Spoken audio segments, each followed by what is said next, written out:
بسم اللہ الرحمن الرحیم نحمدہ ونصلی ونسلم علی رسولہ الکریم اما بعد۔ اب اگلی بات ہے بدعت سے متعلق۔ اللہ تعالیٰ اور رسول صلی اللہ علیہ وسلم نے دین کی تمام باتیں قرآن و حدیث میں بندوں کو بتا دی ہیں۔ اب کوئی نئی بات دین میں نکالنا جس کا ثبوت قرآن حدیث سے نہ ہو اور نہ ہی صحابہ و تابعین کے دور میں اس کا وجود ہو، درست نہیں۔ ایسی نئی بات کو بدعت کہتے ہیں۔ بدعت بہت بڑا گناہ ہے، لیکن ایسی نئی بات جس کو دین کا حصہ سمجھ کے کیا جاتا ہے اور نہ کرنے والے کو ملامت کی جاتی ہے کہ دیکھو یہ لوگ کام نہیں کرتے، حالانکہ کیا ہوتا ہے قرآن میں حدیث میں صحابہ تابعین کے دور میں اس کا کوئی وجود نہیں تھا۔ دین کی بات ہے۔ اب ایک آدمی کہے کہ اچھا جی چلو اگر کوئی بندہ بوٹ پہنتا ہے تو وہ کیا ہوگی، تو بھائی اس کو کوئی دین سمجھ کے نہیں پہن رہا ہوتا، وہ تو ویسے ایک عادت کے طور پہ پہنے جا رہے ہوتے ہیں۔ تو ایسی بات کرنا کہ جس کو دین سمجھا جائے اور نہ کرنے والے کو ملامت کی جائے، ایسی چیز کیا ہوگی حالانکہ اس کو کوئی ثبوت نہیں تھا پہلے، تو یہ بدعت کہلائے گی، اور یہ بڑی خطرناک چیز ہوتی ہے، اس لیے بدعت سے اپنے آپ کو بچانا چاہیے۔ آسمانی کتابوں سے متعلق اللہ تعالیٰ نے بہت سی کتابیں آسمان سے جبرائیل علیہ السلام کے ذریعے بہت سے پیغمبروں پر اتاری تاکہ وہ اپنی امتوں کو دین کی باتیں بتائیں۔ ان میں 4 کتابیں بہت مشہور ہیں۔ تورات حضرت موسیٰ علیہ السلام کو ملی، زبور حضرت داؤد علیہ السلام کو ملی، انجیل حضرت عیسیٰ علیہ السلام کو ملی، اور قرآن مجید ہمارے پیارے پیغمبر حضرت محمد صلی اللہ علیہ وسلم کو ملا۔ قرآن مجید اللہ تعالیٰ کی آخری کتاب ہے۔ اس کے بعد کوئی کتاب آسمان سے نہیں آئے گی، قیامت تک قرآن ہی کا حکم چلتا رہے گا۔ دوسری کتابوں کو گمراہ لوگوں نے بہت کچھ بدل ڈالا، مگر قرآن مجید کی حفاظت کا اللہ تعالیٰ نے وعدہ کیا ہے، اس کو کوئی نہیں بدل سکتا۔ یہ 4 مشہور کتابیں ہیں۔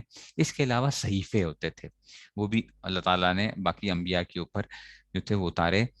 تو 4 جو ہیں یہ 4 کتابیں، اور باقی صحائف جو تھے اس میں سے، تو ہم سب پر ایمان لاتے ہیں۔ ہاں باقی یہ ہے کہ جناب باقی جو کتابیں تھیں قرآن مجید کے علاوہ ان لوگوں نے اس میں تبدیلیاں کر لی ہیں، اس لیے وہ اب صحیح حالت میں ہمارے پاس نہیں موجود، اور یہ قرآن مجید جو ہے قیامت تک اللہ تعالیٰ اس کیا کریں گے، حفاظت فرماتے رہیں گے، اور یہ جو ہے وہ صحیح حالت میں انشاءاللہ محفوظ رہے گا۔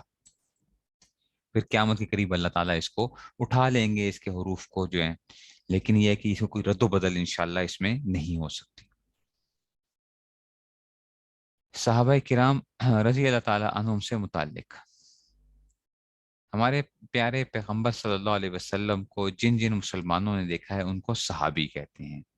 ہمارے پیارے پیغمبر صلی اللہ علیہ وسلم کو جن جن مسلمانوں نے دیکھا ہے ان کو صحابی کہتے ہیں، بشرطے کہ وہ دیکھنے والا مسلمان ہی مرا ہو، اور جس نے مسلمان ہونے کی حال میں صحابی کو دیکھا اور وہ مسلمان ہی مرا وہ تابعی ہے، تابعی۔ اور جس نے تابعی کو اس طرح دیکھا وہ تبع تابعی ہے، یعنی جنہوں نے ایمان کی حالت میں وسلم کو دیکھا اور وہ ان کے وفات بھی کس پہ ہوئی، ایمان ہی کی حالت میں ہوئی، وہ صحابی کہلاتے ہیں۔ پھر جنہوں نے صحابہ کو دیکھا وہ تابعی، اور جنہوں نے تابعین کو دیکھا وہ تبع تابعین کہلائے۔ ان سب کی فضیلت حدیث شریف میں خصوصیت کے ساتھ وارد ہوئی ہے۔ ان سب سے محبت اور ان سب کے بارے میں اچھا گمان رکھنا چاہیے۔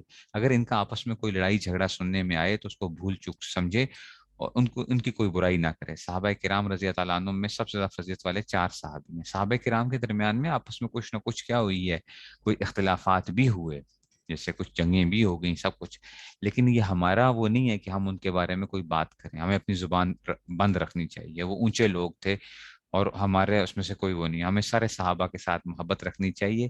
سارے صحابہ جو ہیں وہ کیا ہیں، اللہ تعالیٰ کے پیارے ہیں۔ سب سے پہلے حضرت ابوبکر صدیق رضی اللہ عنہ ہیں۔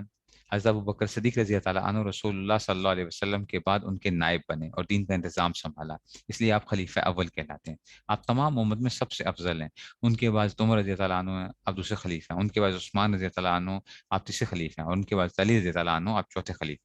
صحابی کا اتنا بڑا رتبہ ہے کہ بڑے سے بڑا ولی بھی رتبے میں ادنا درجے کے صحابی کے برابر نہیں پہنچ سکتا، یعنی ادنا درجے کے صحابی تک بھی نہیں پہنچا جا سکتا، صحابہ اتنے اونچے ہیں اس میں سے۔ اب ہے جی اہل بیت سے متعلق رسول اللہ صلی اللہ علیہ وسلم کی اولاد اور ازواج مطہرات رضی اللہ تعالیٰ عنہ، یہ سب تعظیم کے لائق ہیں۔ اولاد میں سب سے بڑا رتبہ حضرت فاطمہ زہرا رضی اللہ عنہ کا ہے، اور بیویوں میں حضرت خدیجہ رضی اللہ عنہ اور حضرت عائشہ رضی اللہ عنہ کا، یعنی اولاد میں سب سے جو ہے نا حضرت فاطمہ رضی اللہ عنہ ہے، اور بیویوں میں جو ہیں وہ حضرت خدیجہ اور حضرت عائشہ رضی اللہ عنہا، تو ان کے متعلق بھی ان سے اہل بیت سے محبت رکھنا یہ بھی کیا ہے ہمارے ایمان کا حصہ ہے.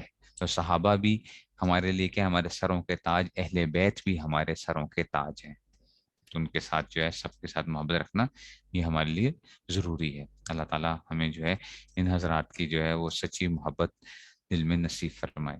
آخر دعوانا الحمد للہ رب العالمین.